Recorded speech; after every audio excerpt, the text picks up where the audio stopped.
his name is... It's John Bunday.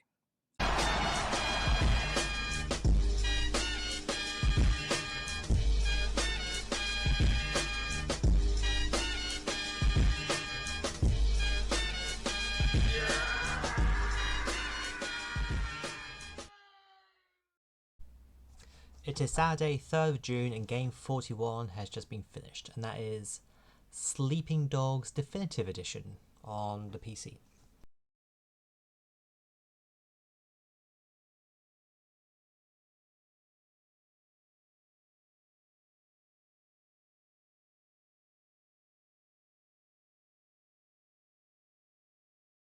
So that includes the main campaign plus the with the definitive edition they bundled in all the DLC.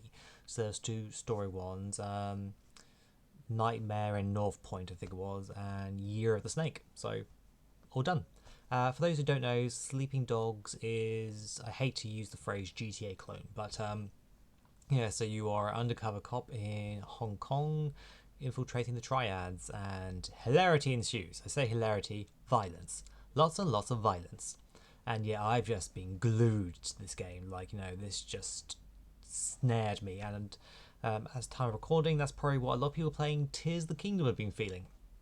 Where you just can't put it down, you just have to keep going, keep going, keep going. And yeah, I think it's very fair with its checkpoints within missions. So if you die in a fight, then you're probably gonna go back to the beginning of that fight, or at least the most recent cutscene, rather than having to drive all the way. So yeah, it's definitely a lot fairer than say the older GTA's. So yeah, I can easily recommend this game, and I had it already because I got it as part of a charity bundle that Square Enix did a couple of years ago. So if you own it, play it. If you don't, you can probably pick it up quite cheap now because the definitive edition came out almost 10 years ago. So yeah, play it, buy it, whatever. Just yeah.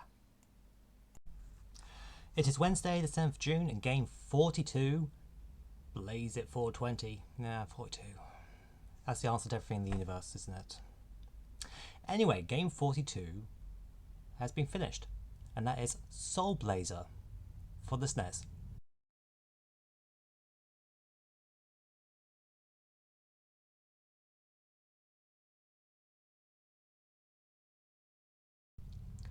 So in one of my pickup videos, I showed a SNES classic that I picked up, and I hacked it and added in extra games, one of which is the Quintet classic Soul Blazer. It's a game I never played as a kid. It actually did come out in Europe, and it's an action RPG.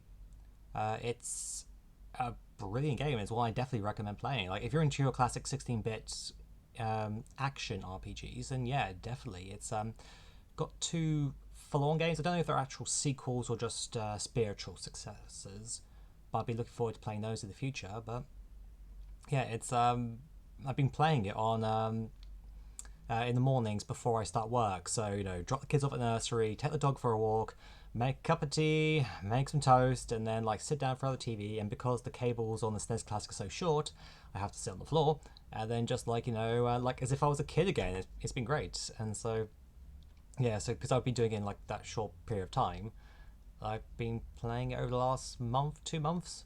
So yeah, it's an enjoyable game, and I definitely recommend go play it. Hey, it's Friday the 14th of July, so it's been a month since my last games I finished. Reason being is I had 2 weeks in Scotland, so I didn't have a way to play games up there.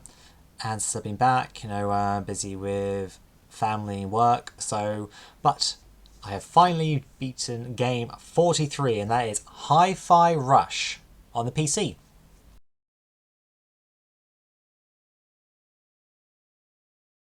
So a game published by Bethesda, so I don't believe it's been released for the PlayStation, sadly, because I think it's a fantastic game. It's the way I would describe it is Ratchet and Clank mashed up with Devil May Cry. So it's a cell-shaded let me start again. Cell-shaded game, but the kind of movement gameplay is where I kind of think of like Ratchet and Clank, along with the humor as well. So like you have a robotic arm which allows you to do like hook shots and like moving around levels. There's no like run and gun kind of gameplay, kind of a little bit like what Ratchet Clank's combat is like. You have like loads of different weapons, and so it's more about like shooting as you go along. Whereas this, you only fight when you get into set arenas, and that's where I kind of like think of it like Devil May Cry, because you're building up like a rank for it. So there'll be, like I say, set combat encounters, and you'll get ranked for each one. And at the end, that gives you the overall rank for the level. You only have like this kind of like guitar that you actually use as like a club or a sword or whatever. But you can call in like NPC assistants to help, and that's where you can get some kind of like more long range attacks if you want. But whereas you are getting like up close and personal. That's pretty cool, like being able to hook shot on, from halfway across the arena to like an enemy and then just start whacking them. Yeah, so there's 12 stages in total, and it took me a lot longer than I was expecting to actually get through them all. So they're good meaty levels for the most part. So yeah, it's definitely worth trying out, and this game just released without any warning. Like, no one had any idea it was being developed and going to be released. It's just when Bethesda went, it's here! And yeah, so easy recommentation, Hi-Fi Rush for the PC, and also available on Xbox. Next time. So it is the 3rd of August, Wednesday, and game 44 is finished. This is a game I wasn't intending to play, but it's the current Mega Drive challenge, and that is Sonic the Hedgehog, or, as I played, Knuckles the Echidna in Sonic the Hedgehog.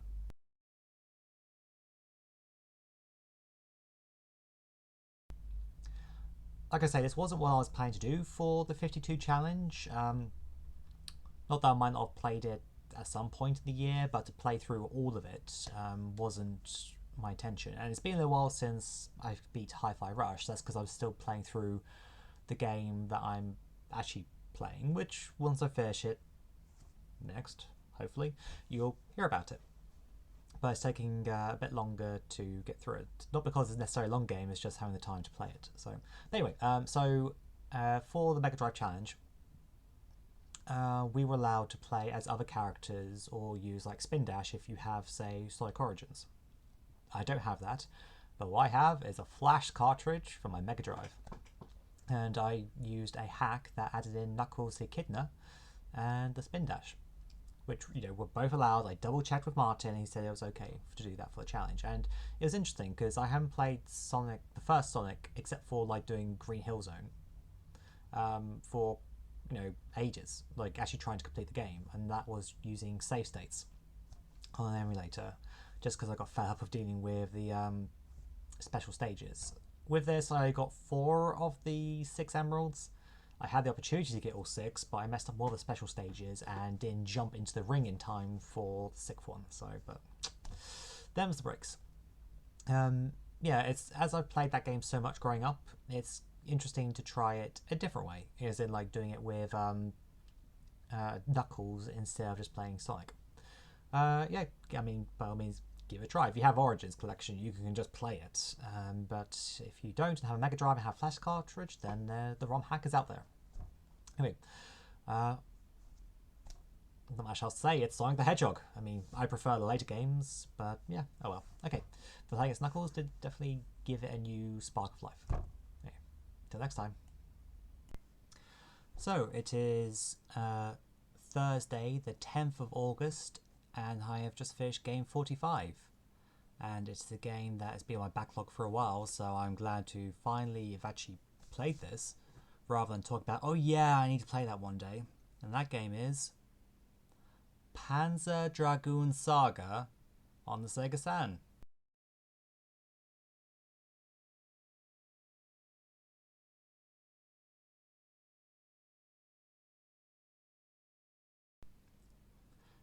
This is not a game I actually physically own. I don't even own a Saturn. I've played some Saturn games, including the first 2 Panzer Dragoon games, but I always done it via emulation, which is how I've done this, which the screenshot should see. I'm going to go with a Tester 2. It's a game actually I would like to own, but when it's retailing for like 500 quid, no thank you. So this is a game where I think everyone should play this. The first two games were on rail shooters, whereas this is an RPG. But it actually takes a lot. It takes those games and then wraps an RPG around it. So rather than being on rails and constantly moving, when you do get random encounters, but then okay, when you played the first two games, you were the center of the screen and you had like north, south, east, west, and then you could point in those directions to shoot. Okay. Whereas with this game, it kind of flips that, so your enemies are always in the center and you are around the outside, because then, depending which direction you are, you then might be able to avoid damage, because there's a little circle which shows you if you're going to not be hit or if you're going to be attacked by enemy. And sometimes if you go into attack range, then there might be a weak spot that you can exploit for extra damage. So this game does actually follow on from the story of Panzer Dragoon 2, which is quite nice, and it actually is not too long. I completed it in under 20 hours. So it's not like a 100-hour epic, but I think the reason for that is because they have a lot of pre-rendered cutscenes on there. So this game is 4 discs, and you can tell that a lot of it is just because they've got these cutscenes on there. But I appreciate that it's not like, a huge RPGs, but something about like the world building of it and like the feel. I don't know if it's just because of the era that this game was made, but the like kind of fantasy kind of element, not like a traditional fantasy game. It's like you're living in the shadow of this ancient civilization that and their technology is around and causing havoc. And there are dragons, but bored with that. I don't think I'm doing a very good job of explaining it, but I think it's a game that pretty much, if you love JRPGs or if you just love the Sega Saturn, you should play this. And it is a criminal offense that Sega have not released this on any other platforms. I mean, I think the source code has been lost, but then there's also talk that it might have been found again, but they could just do the Sega Saturn Mini, or eventually get the team that did the Panzer Dragoon 1 remake. I think they're doing 2 at the moment, but get them to remake it. But anyway, play Panzer Dragoon Saga now.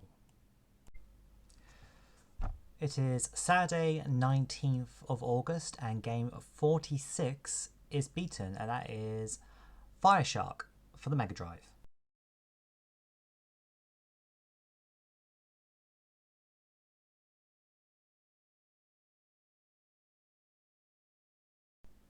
This wasn't a game that was on my list. It is one that Retro Red Steve picked as part of the a new Club 52 game challenge, like a game club, like a book club.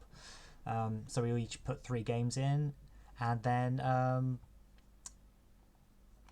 Gordon, Give 84 Gaming, then picked from that. Did a springboard to see which game we would get. So as day of recording, I put up a 50-minute video of me getting to stage 8 and then dying. Also turned out because I had the rapid fire on my controller, on my arcade stick on, and I also had rapid on the game separately, that caused the red fire weapon to not actually go all the way to the top of the screen. So I was actually hindering myself. So I went back and tried it again with the rapid fire turned off on my arcade stick, and suddenly I was like, oh, this weapon is actually very good. And I got to stage